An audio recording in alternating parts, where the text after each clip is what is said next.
So Melissa, hit record, please. Recording. Right. Thank you. So this is a meeting of the CSS Workforce New York Board on June 25th via Teams. This will be posted on our website in accordance with the rules as well as the transcript. We do have quorum present on the board. We have Judy McKinney-Cherry. We have AJ Kircher, Bill Caudle, Bruce Boughton, Chris Sharkey, Ernie Hartman, Jack Wheeler, Jim Griffin, Jamie Johnson, Jeannie Eschbeck, Kim Nagel, Margaret Lawrence, Mike Mishhook, Nancy Kirby, and Tim Driscoll. Did I miss any board members? All right. We also have a few guests on the call, and we have Rita King, who will be presenting, if you notice on the agenda, we're presenting single audit. We also have, as a guest, Dave Preet. He is our operator staff. Christian Harris from the Department of Labor. Here, sorry. From staff, we have Phyllis Ballier and Rayanne Widmer-Mason, Sally Rousseau from a partner staff ProAction, and myself. So we may have a couple other folks come in as well, but it's all yours, Jack. All right. Thanks, Dan. Thanks, everyone, for attending. We have taken care of the attendance, conflict of interest disclosure. If an item comes up that your organization or yourself has a conflict with, please recuse yourself. Looking for a motion to approve the minutes of April 23rd. This is Judy. I'll move it. Ernie, second. This is Jeannie Eschbeck. I'll second. Okay, motion and second. Any questions? All in favor? Aye. Aye. Opposed? Carried. All right, Dan, single audit. Okay, so Rita, go ahead and share your screen and you can present single audit findings. Nancy, you may want to chime in as well, as this is your committee report as well. Okay. So, overall, the regular single audit findings were the typical, the same that's been for multiple years. The DOL, for the WIA, there's a difference between the reconciled bank balance and the report, the project report to New York State Department of Labor. It's in the process of being worked on, but that is on the federal awards, findings, and questions cost this year. So it's been there for a couple of years, but it is recurring. So when we met with the audit committee, we discussed the actual financial report, and I just wanted to bring up a couple of the major changes from the year. So one of the big ones was your grants receivable and the unearned grant revenue. They both increased significantly from the prior year, and it's due to the increase in the WIA dislocated workers, your admin, your SB grants during the year, and it's really all due to timing of when you actually receive the money and spend it. So that'll fluctuate each year based on the timing. Your net assets without restrictions, that decreased significantly due to the increase in disallowed costs and the increase in salaries during the year. And then for your statement of activities, your grant income did increase because you had an increase in grants during the year, which is really good to see. In total, your expenses increased, not significantly, but they did increase. And it's really due to an increase in salaries offset by the decrease in necessarily admin expenses, because you're moving them more to programs. And there was a shift in program expenses during the year. So that changed. And then on your functional expense side, I mean, again, your salaries increased during the year. Your revised schedule, that the revised report you guys have, you'll see that the professional fees is now broken out into audit fees, retirement administration and fees, and then professional fees. So the audit fees did increase during the year, which is normal. You know, usually increase every year. Your retirement and administration fees increased due to an increase in rates during the year. And then your regular professional fees, they increased significantly because during the current year, you had legal fees of about $1,500. You had an HR firm fees of about $2,200. And you had a grant writer's fee for about $1,500. So your professional fees increased.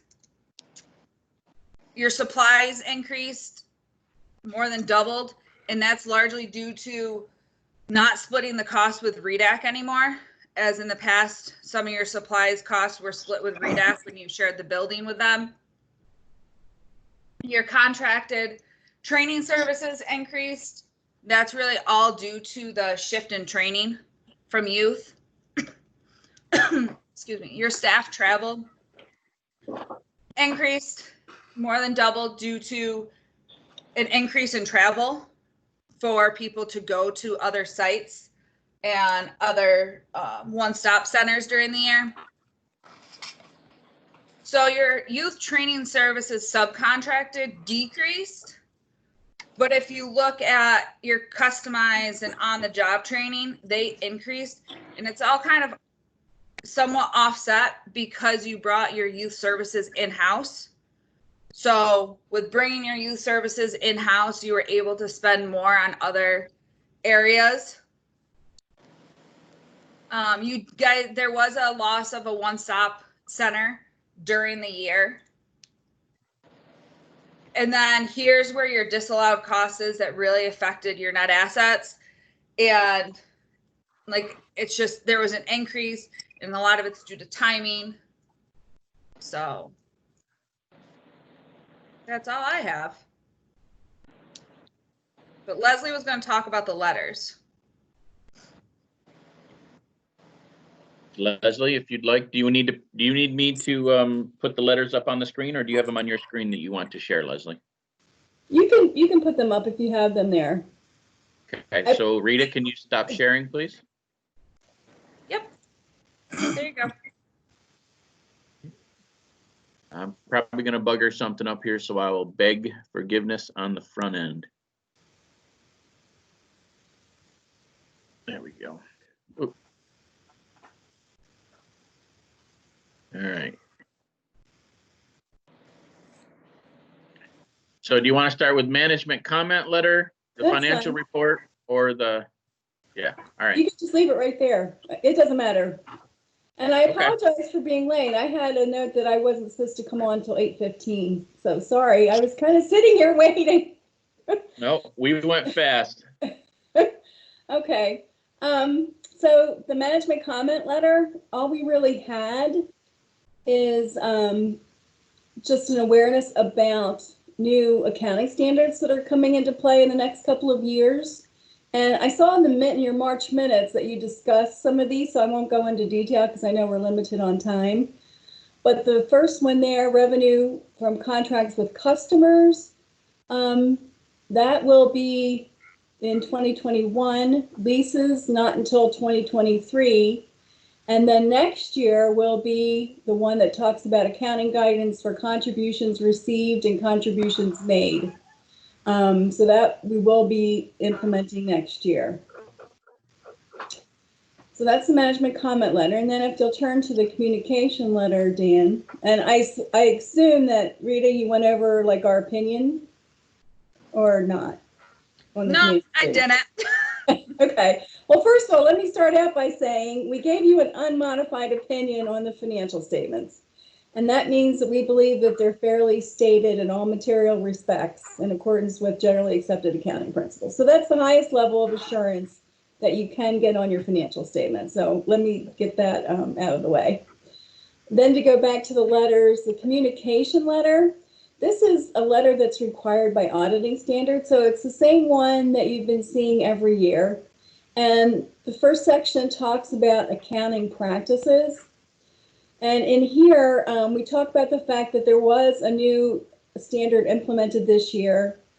It didn't have a lot of impact on your statements. It changed some of the verbiage. So in the net assets, the statement of net assets, instead of calling them unrestricted or temporarily restricted, they're now called net assets with or without donor restrictions. And then there's a new footnote about liquidity that talks about all of the assets that you have that can quickly be turned into cash over the next operating cycle. So it pretty much lets you know how much money you have or how much funds you have available to you on the short term. Accounting estimates, there are basically two significant accounting estimates in your financial statements. One is the allocation of functional expenses, which is based on employee time and expenses. And the other compensated absences, which is based on current rates of compensation. So if you could go down, Dan, to the next page. And then in the financial statements are some footnote disclosures, the most sensitive of which is the disclosure of grants receivable and unearned grant revenue. And that's mainly because of the materiality of them. And then deficit net assets, which I believe, Rita, you've already talked about. So we wanted to bring that to your attention. And difficulties performed in performing the audit, we didn't really have any. And I do want to take this opportunity to thank Patty and Dan and everyone that helped us during the audit and the single audit, the compliance portion of our audit. Thank you for your assistance. And there were no disagreements with management. Management representations, every year, Dan signs a letter to us that just says that he's given us everything that we need to do our audit and render our opinion. And there isn't anything that he hasn't disclosed to us that would affect our audit opinion. No consultations with other independent accountants.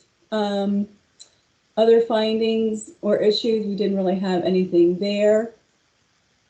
Other matters just talks about our responsibility with the CFA. And I think I skipped something. Can you go back up, Dan, to the previous page? Corrected and uncorrected misstatements. We do have a schedule of adjustments that we made. It's really more of a non-audit service that we do every year, where we bring in the deferred revenue and the grant receivable. So that schedule is in there. I don't know if you particularly need to turn to that. I don't see it right handy. It's actually on page 4, if you keep going down. Oh, sorry. That's okay. You can see it's just the grant receivables and the unearned grant revenue and compensated absences as well. We do record that. Okay. So let's turn to the financial report for just a minute. If you can find that, Dan. Okay, great. So why don't you go, I'm going to have you just scroll down. Keep going. Here's our auditor's opinion that says that we believe your statements are fairly stated. We can just skip through all the financial statements. And why don't you get down to, I'm not sure what page it's on, but it's towards the end of the footnotes. On here, Let's see. notes to schedule. Keep going. Sorry. Oh, up a little bit. Keep going up. You want to go past the letters that are coming up. Into here. Why don't I just give you control and then you can scroll? Oh, okay. So I can't because I didn't list you as a presenter. So I apologize. Oh, So that's okay. that's the letters. Yeah, so And you're gonna then keep going. Wait, let me see if I can get the report up on my screen so I know what page. Okay, it's page 12 on the screen, you know, the page on the financial statements themselves. Okay. Yeah. Okay. So note 9, that's the new footnote that we have. So it's showing cash grants receivable.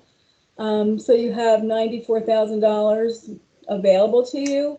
However, what is not in this footnote, and it's not allowed to be in this footnote, are the current liabilities, which because of the unearned grant revenue is actually $388 higher than this number. And then if you can go down, so note 10 is the deficit net assets.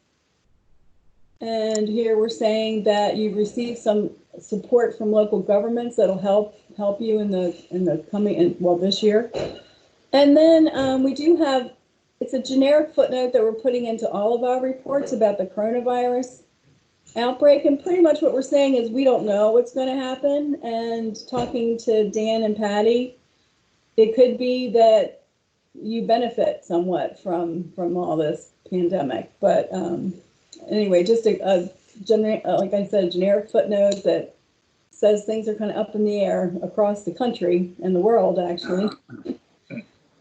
So does anyone have any questions about the statements themselves or about the audit process that I can help with?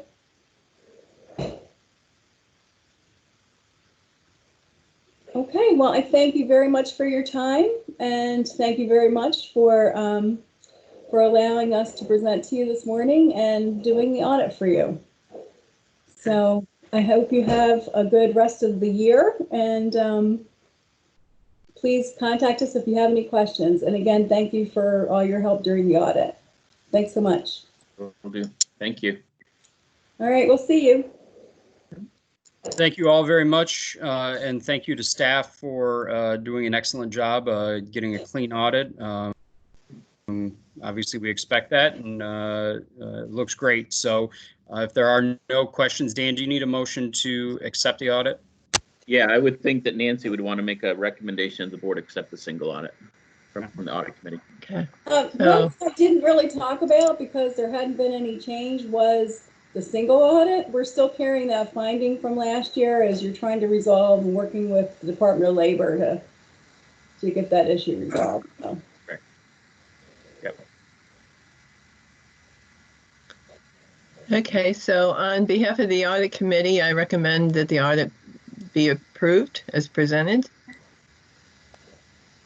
I'll second the motion. Okay, I think that was Tim. Yep. Any Sorry. questions? All in favor? Aye. Aye. Opposed? Carried. Thank you very much. Thank you. Goodbye now. Bye-bye. Yep. Take care, everyone. All right, Dan, next item looks like we still need a private sector member from Chemung. Correct. Yeah, we are still looking for one. We've got a board member that really would like to step down. Their workload has shifted, so we are in real desperate need. It hurts us really bad when we don't have a board member who's able to attend regularly in terms of quorum. And with the Department of Labor being in transition with their manager, we're already one down. So if anybody has some recommendations that we could forward to Chemung County, I would really appreciate it. Yeah, we're getting there. We need it. Okay. So everyone, especially those folks who are in Chemung, please keep that in mind. And if you have someone, please let Dan know. The May 2020 budget that the executive committee has reviewed has been attached. Anything of note before we get into questions, Dan, that you want to highlight? I'll try and go through fairly quick on it. I'm going to share my screen with an Excel spreadsheet so that everyone can see it. There's a couple of things that I want to kind of bring to highlight. the most important thing you all need to know at this point, we are projecting just shy of about a 20% drop in our available funds beginning next week, July 1st. The reason being is that both the adult and the all three of our streams, adult, dislocated worker, and youth, all received very, very heavy reductions in available funds. So if you look at the screen, you can see in the adult stream last year, we had about 603,000. In this year, we're looking at only 484. And so if you compare this line here with this line here, you see the net drop is pretty dramatic. What this will translate into in the field is, I'm going to start at the bottom here. So last year, we had about $2 million, of which we wanted to spend 1.7-ish. If you go to this year, we're only going to have 1.7, and we're going to try and spend about just under 1.5. So the budget I put together has still a lot of unknowns in it. I do know that on the formula funds at this point, we are going to have less money. No ifs, ands, or buts, that's a given. What we don't know is if Congress is going to push money into the system in the form of a HEROES Act 2 or V4 or whatever they wish to call it this time, CARES Act 2, I don't even know. There's been very, very substantial numbers kind of shared from different perspectives. They think somewhere in the neighborhood of $15 billion may be coming into the workforce system nationally. For those of you that were around during the Great Recession of 07, 8, 9, 10, they put about $4 billion. So in terms of magnitude of dollars that are going to be invested potentially, or at least being discussed, you're talking a factor of 3 to 4 out there. So at this point, the budget I built really does a couple of things. It maintains the professional staffing levels where we're at right now. It cuts some services and some other lines down, and I'll go over that in just a second. I don't at this point want, and I haven't recommended that we look at any of our staffing and filling, maybe foregoing filling vacancies that might occur or something along those lines for next year, because if they do shovel that much money into the workforce system, we're going to need all hands on deck to help manage and move it through. So that all being said, looking at the personnel subcategory here, you can see year over year about just shy of about $110,000 drop in expenses here. That drop is almost entirely, well, it's made up by, we've eliminated any extras. So you heard during the audit presentation that we'd had some grant writing services and things like that, interns. All of those positions have been eliminated. The youth program will have less money, and this salary and fringe line does include our youth work experiences. So they are taking a big hit. So this maintains, if you see my notes here, in terms of the salary line, I do not project a salary increase for myself. I've projected or set aside about 3% for regular staff.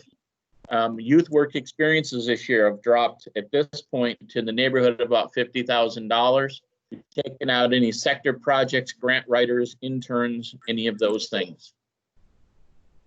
In terms of the fringes, I have put in there maintaining a maximum of 6% into the 401k.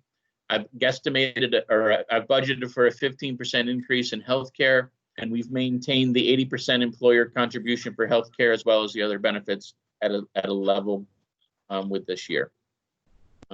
So when you wrap that all together, it's just shy of about $110,000 drop. If you look at the operating expense subcategory, you can see I've kind of whittled away at all these various lines on here. Ones of note where you will notice big numbers, staff travel. We have used, over the last 4 months, we've used video conferencing, this Teams software, and we intend to keep using it. So I've taken a trim to the staff travel budget. Equipment and maintenance, we've got some new equipment this year, so we're just going to have to kind of ride with what we have. Down here in outreach, we've set aside about $5,000, that's for all job fairs. I'm not even sure what the future of job fairs are, so it didn't make sense to put $20,000 into job fairs. However, I did put some money into outreach, specifically the targeted dislocated workers. There's a lot of folks out there sitting on the sidelines right now. We may need to be doing some outreach. If we get the kind of money they're talking about, we're going to need to be broadcasting to the world that we've got training money, and to please come into the career centers, and then some money in there for youth outreach. Special projects, we've really dropped it. I'd like to kind of focus on a couple of things. One, I'd like to refine some of the hot jobs website, intake experience, and fine tune there. And I'd like to have a small pool of money potentially to, I'm trying to build a partnership with Southern Tier Library Systems to utilize them as access points so that folks that have travel issues can go to their local library and access career services remotely from those locations. All told, this subcategory drops just shy of $27,000. One-stop expenses, we've whittled them all. We're going to get lean and mean. We did do some equipment upgrades last year, so we won't need to do that. Youth programs, we're going to get a little leaner on the staff training for the youth program. Contracted services will be entering the third year of our 3-year contract, and that's the amount of that contract. This is where the biggest hits start coming in, is this section right here. We as a board put a lot of money into training, so when we take a 20% hit, these are the things that are probably going to the biggest numbers on the spreadsheet. The biggest deductions are going to be in the 601 line training, which represents OJTs and customized, and in the 585, which is tuition and incidentals. Between those two, we're talking about $150,000 less training money out there in the world. That still does allow us the option of budgeting for, on the OJT and customized side, between $10,000 and $15,000 a month in terms of contracts executed. So I don't think the business world will necessarily notice right away. What will change will be our verbiage that we share with the world. It won't be, I've got so much money, I need we need to push this out there. It'll be, we have money available. If you need it, let's invest together. So we're going to kind of shift our verbiage and shift some of our services away from just trying to push money out the door, at least in the short term, until we find out what the reality is. Because we are envisioning fewer people, we are the supportive services and mileage for the customers. We're also envisioning dropping a little bit. The TOT program, which is our AMPed pre-machining program and that targeted occupational training. Last year, we tried to squeeze in 2, which is why we had 75 this year. We're just going to try and squeeze in the 1. So all told, last year, we had about a $2.07 million budget. This year, I'm projecting at least initial cut of about $1.75 million, about a $324,000 drop. Our 80% expenditure goals, you can kind of see how that plays out. So I gave a lot of information, and I apologize, it took longer than I thought. Questions?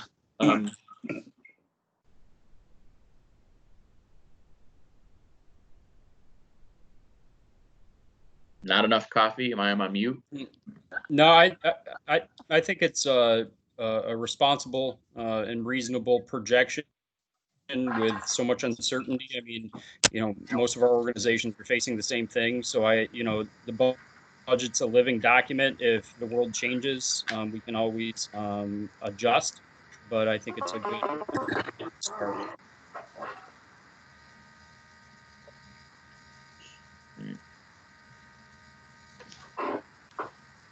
Any other questions or thoughts? If not, Dan, you need a motion for the May 2020 budget and the PY20? Correct. The May 20 budget represents where the spending was through the end of May. We are on target. If you look at the adult and dislocated, do you want me to present that and show that real quick, Jack? Can do it? I would, just so that we can vote on both. Yeah. Okay. All right. So let me go grab some PDFs here.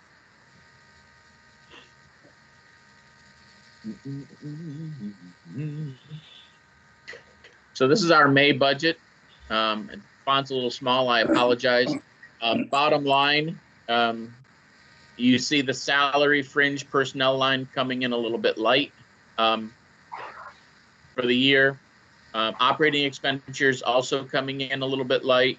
One-stop expenses, actually a little bit light, but not terribly off. We did invest some money in equipment and stuff there, which helped us turn that off. Program expenditures, I will tell you that the writing of OJTs and customized contracts went on hiatus. Businesses were not, they were in survival mode. They were not necessarily in, as a generalized statement anyways, in a big hiring mode. So that slowed down. We were able to, Ernie's team on the ITA group was able to still push some ITAs through. All in all, if you look down here in the lower right-hand corner, I'm projecting, if you look at all funding streams, about an 80% expenditure for the year, which seems to be exactly where we want to be. The challenge will be, I just want to be very clear on this, we'll manage adult and dislocated worker expenses together and probably come real close to the 80%. Admin will come real close to the 80% as well. Youth, we will be giving youth money back, depending upon what the state decides to do. The state has not issued formal opinion, guidance, whatever you want to call it, on for workforce boards that don't hit the 80% this year in any of the categories. Is the state going to vacuum that money up and spend it in Albany? Or are they going to basically say, you know, we'll give you another year to spend off that last little bit? That's a big unknown. If they do vacuum it into Albany, a significant chunk in the neighborhood of probably 250, that's some from last year that we didn't spend and some from this year. So somewhere in the neighborhood of about 250,000 may get vacuumed back into Albany. The other ones I think we're going to be real close on and maybe hit the 80%. Nothing crazy in any of the other categories. If you do look here at the 520 line, rent and utilities, they both appear to be higher over. A good chunk of those, now they're able to get back in the office. Patty and I will do the measurements on the floor, and a good chunk of those two will get moved down to the 700 line, which is the Corning Youth, which you see down here is currently at 0. I'm not unhappy with the way we managed our expenditures through this. I'm disappointed because we lost 4 months worth of training, but in the grand scheme of things, I don't think it could be avoided. So that's what I got, Jack. Thank you. Any questions for Dan? Is it okay if we take these together, Dan, or do we have to do them separate? Oh, together's fine. Just make sure that we, you know, it's both accepting the May expenditures as well as approving the budget as a starting point for PY20. Okay. Could I have a motion to that effect, please? Jim Griffin, motion. Jamie, I'll second. Bill Cottle, second. Thank you. Any questions? All in favor? Aye. Aye. Aye. Opposed? Carried. All right, Dan, we got to go through a bunch of minutes now. Yep. The minutes have been attached for the Executive Committee and the Operations Oversight Committee. I'd like to take these all together, all 5 of those minutes. If that is okay, does anyone have any questions or concerns?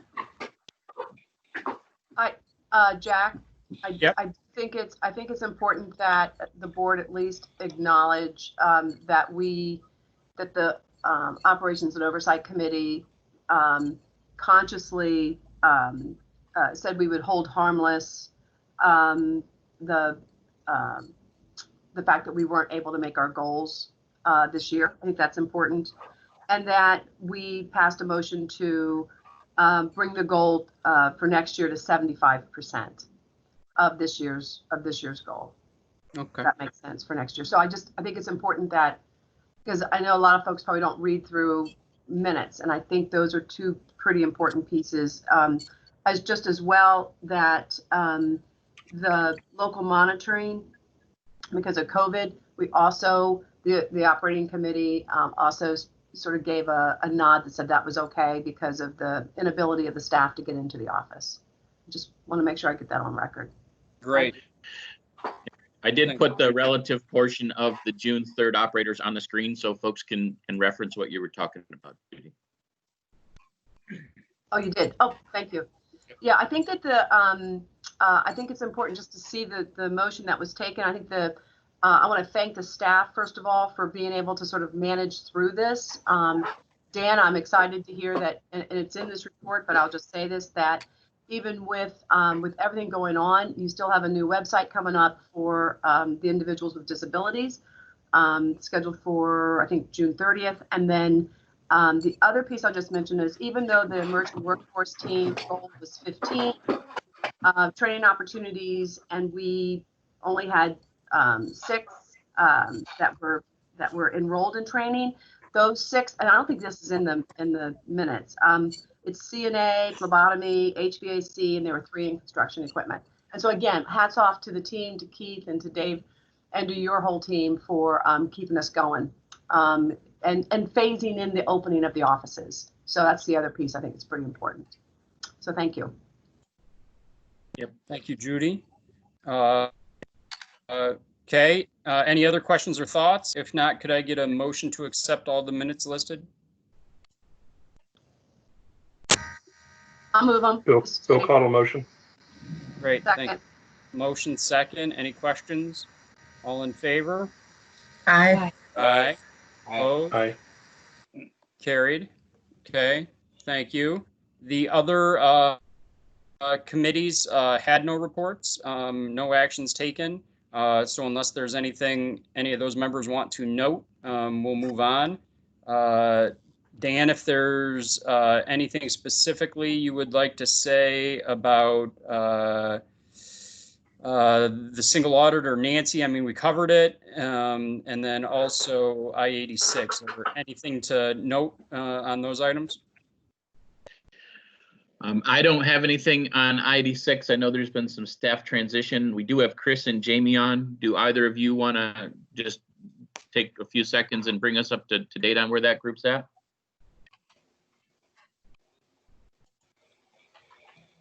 I guess I can, just make a couple of comments. I know that, we have talked with Susan Payne, who's the new president of Three Rivers Development. And at this point, what we've decided to do is that, we really need to take a look at the data before we jump into trying to advance the initial. Can I give you a call back? I'm in a meeting right now. The thing that we're looking at is that times have changed, and the issues may be very similar, but the actions to move those recommendations forward may not, and specifically, some of the things we're talking about is that, we still feel that, talent is a big issue for the business community. But it's going to look much different. It's not going to be trying to look at bringing those hard to serve individuals back because we're at an unemployment rate that's between 4% and 5%. It's going to be making sure that businesses have the necessary talent that they need to recover and operate. Same thing with childcare. So the thought is that sometime in July, we'll be bringing back the partners together, that I-86 executive committee with Gordon Community College, school districts, and CSS Workforce, and a variety of others, begin to talk about, what they're seeing from a partner standpoint, and then really start to talk to the businesses once they've had a couple of months of recovery underneath their belt, to begin talking about what those issues are and how we advance the workforce strategy going forward. Chris, do you have anything you want to add?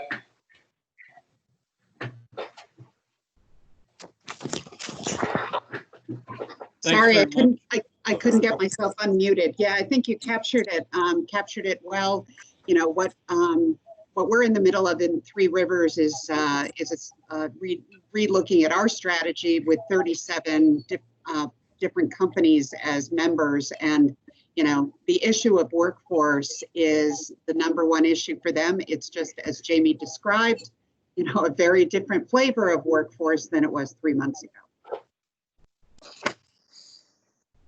Okay, thank you, Jamie and Chris. Definitely much more to come as we all sort of try to adjust and figure out what's happening. So probably at the next meeting, we'll have a more comprehensive work, and hopefully we can get together and meet and all that good stuff. So thanks very much. Board operator or operators report. David, if you wanted to give a brief report. Sure. Welcome. So good morning, everyone. And I just want to start the report by just stating that all of the workplace staff reported, physically reported back to the centers, except for the Hornell one. This week, the Hornell one is not open for staff yet. They will be in physically on a limited basis in order to comply with the social distancing and spacing requirements. The number of calls, and we are, the counselors are still taking and triaging calls as they come in. Number of calls have reduced over the past from April to May to June, which is understandable as the number of unemployment calls have also reduced. I think presumptively people are kind of waiting for their unemployment and the other stimulus that they receive with that to expire before they start to come back into the center. So I do believe we're going to see a spike in the coming weeks, and our staff are prepared to handle those potentially a large number of calls and customer interactions. We have been working along with CSS workforce staff to develop and deliver virtual workshops. And you can see at the top of the report, we've already offered since the middle of May, we've offered a total of 11 workshops, and that was as of up to the time I submitted this report, which was the 22nd. I believe we've done one or two since then. There was 38 total attendees. 23 of those were customers, 15 were staff or partner attended. So we have invited staff and partner to attend to assess the workshops so that they can help to promote them to their customers and clients as well. As you can see, there are some workshops that were better attended than others. We are working collaboratively to brainstorm ideas as to how to better promote these workshops to potential and existing customers. We had seven referrals to the Emerging Workforce program just in June, which is a big increase from April and May. So the Emerging Workforce calls are starting to come in, and we are, as I said, we are triaging those to the EW program. And then another area in which I'm working on is trainings for the center staff. These are required trainings as part of the operational plan. Some will be for specific staff that work in the center. Others will be required or mandatory for all the staff that are in the center. I've listed some of the topics that have been potential topics that have been identified. I'm hoping to have a final calendar done for the center staff training by the beginning of July so that I can present them at the upcoming site management meetings for review and approval. I'm hoping that by August we have our first staff training coordinated. That's the plan. And then going back to the workshops, to the virtual workshops, I am right now in the process of working on a July calendar. I did attach a June one so you could kind of see some of the workshops that we offered in June. The July one will be done by tomorrow and emailed out to all staff as well as partners by Monday so that they can send the calendar off and promote the July workshops. But again, we just continue to take the calls that are coming in and also do follow-up calls with existing customers as well to see how we can better service them and see if there's anything that they need from career services standpoint. And we're just, like I said, anticipating hopefully in a few weeks a spike in the number of customers coming into the center as things continue to open up a little bit.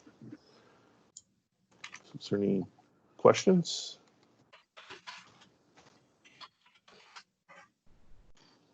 Any questions for David?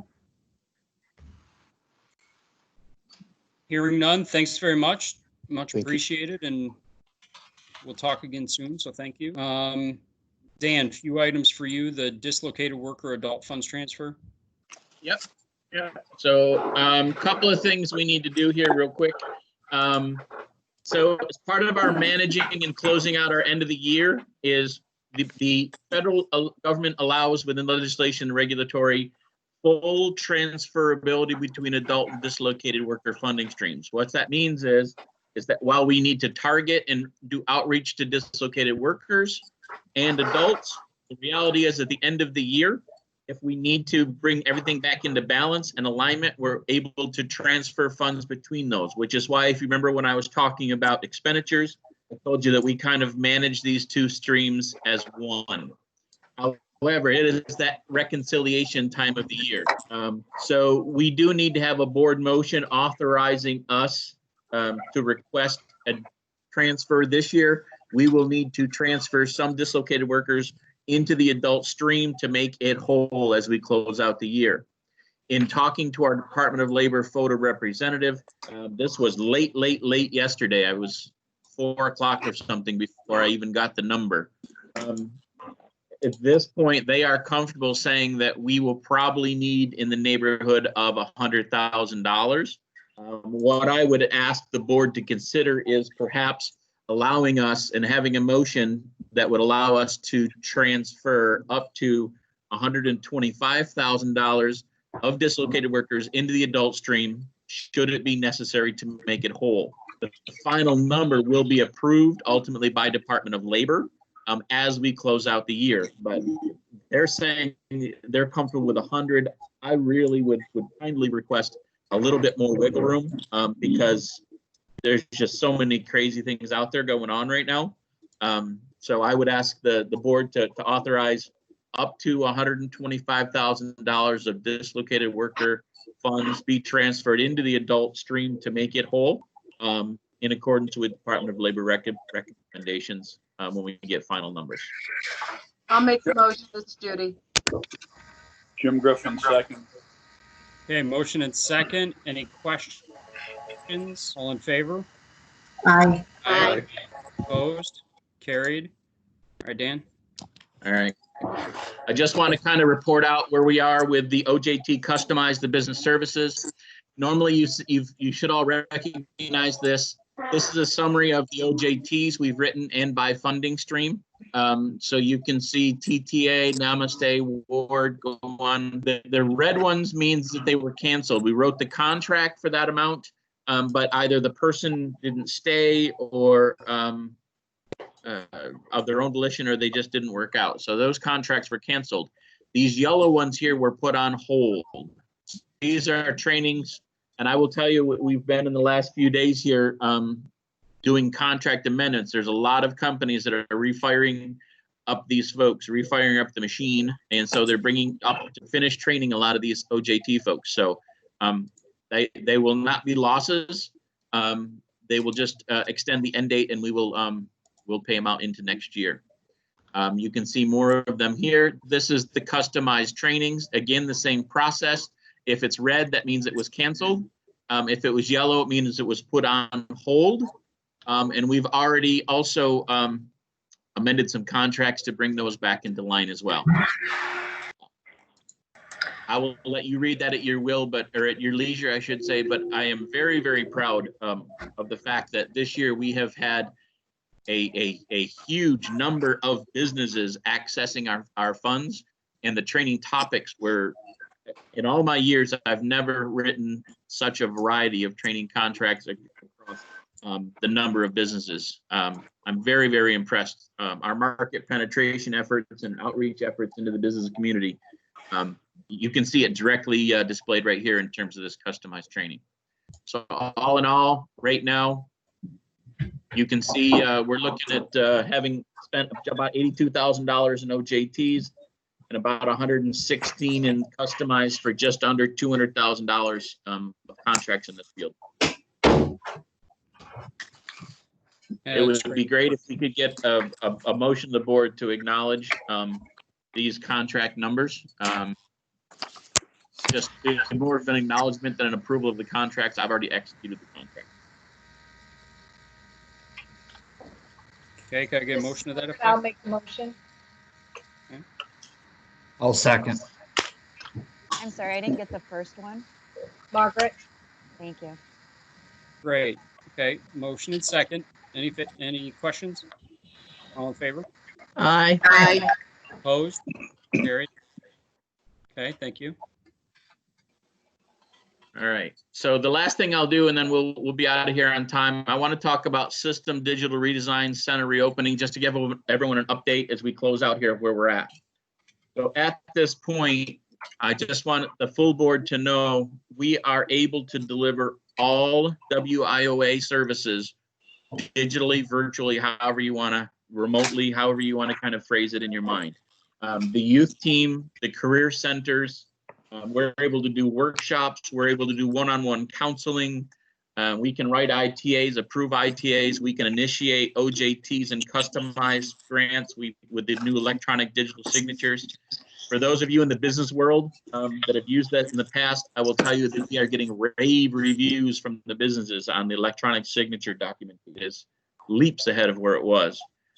So from a system design and redesign perspective, we are really starting to get some traction on the digital and virtual and remote service delivery. We have, last week was the first week that we allowed staff to begin with social distancing practices and PPE and all the fun stuff, allowed staff only into the centers. And when I say the centers, I will tell you it's all centers except for the Hornell building. The Hornell building is a state office building, and no one will even talk to me in terms of planning yet on that space. So that is going to be a real laggard. So from those of you in Western Stu Bend, just know that it's a state building, and it's very hard to even talk to people about reopening. But the other centers, from staff perspective, they are in staff only. We will begin looking maybe for some programs as early as next week, allowing customer appointments. But it's realistically probably going to be the Monday after the 4th, where we will begin offering in certain instances the ability for customers to make appointments to come in to utilize the facility. It will be on a limited basis in terms of numbers of customers in the space at a time.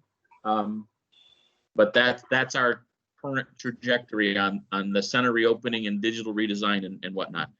It has been a rough 3 months. I will tell you that the staff have worked very hard from all the different agencies, the youth, the PTE, the workplace staff, redesigning and revisioning and really delivering full WIOA services without a physical presence. So questions, comments, angst, anxiety, concerns, discussion around the centers and digital virtual redesign impacts.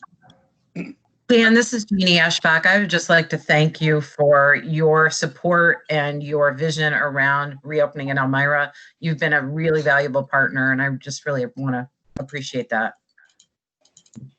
Thank you. Been doing anything out of the norm.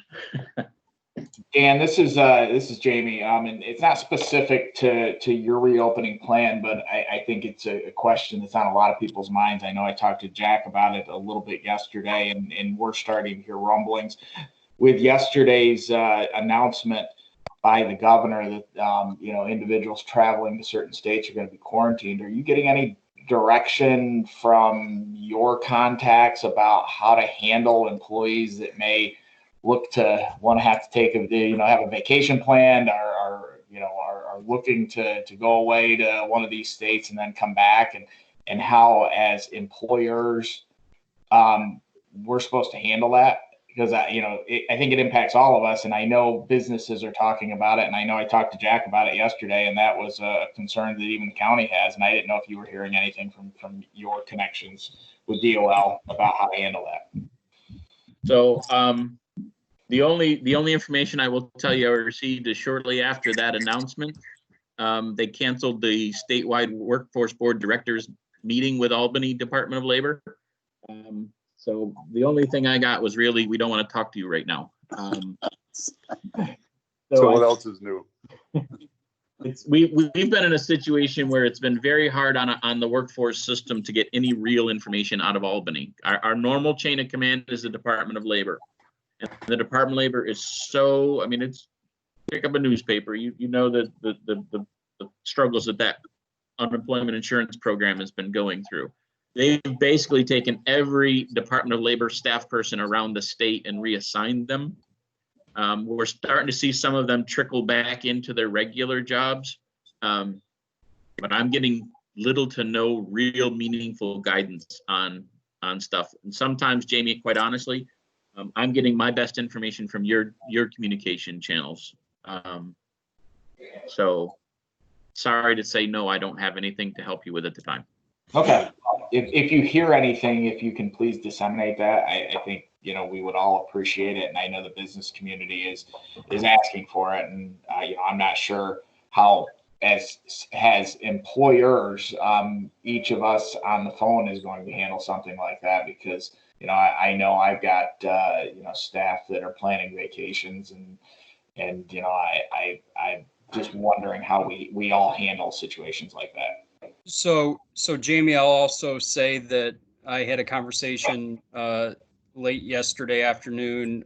We had our call with, and the governor's council was on, and I asked that specific question if guidance for employers was going to be released, and she said that she thought so. But she did say to us that these individuals, because it's not a mandatory isolation order from a department of that, the COVID leave, either the federal or the state leave that have been approved, it doesn't fit those criteria. So it really is up to the employer.